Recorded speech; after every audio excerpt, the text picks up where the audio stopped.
प्रपंचात किती आनंद असला, किती सुख असलं, दुःख मिश्रित सुख असते प्रपंचामध्ये. केवळ आनंद, केवळ ब्रह्मानंद या आत्मसुखामध्ये आहे. केवळ आनंद मिळवण्याकरता आत्मप्राप्तीची साधना आहे. म्हणून आमच्या या देशामध्ये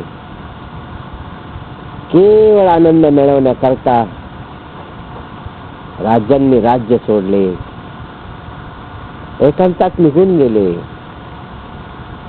गौतम बुद्धासारखे अनेक राजे, गोपीचंदासारखी,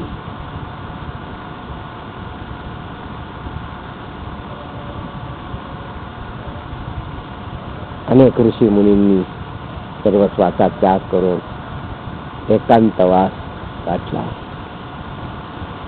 ज्या सुखा कारण देव वेडावला.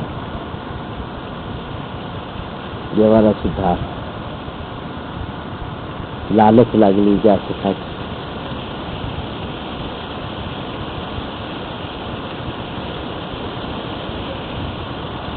ते सुख भोगणारा साधक किती भाग्यवान. आपलं भाग्य आपण उजळावं, आपल्या साधनेची किंमत आपणच ठेवावी.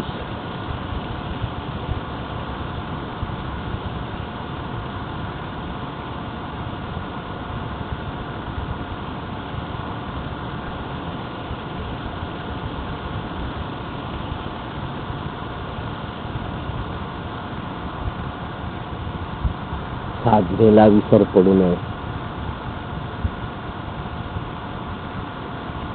जीवनामध्ये प्रपंचातील काही गोष्टी विसरल्या तरी चालतील, नाम विसरू नये. अखंड साधन करण्याचं विसरू नये.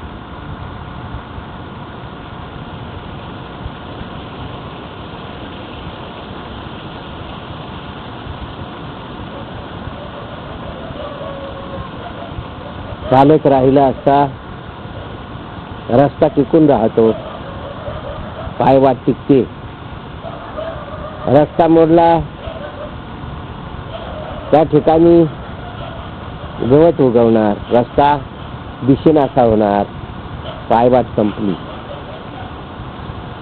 त्याप्रमाणे ध्यान साधना चालू असेल, चित्ताचं समाधान अखंड टिकून राहते.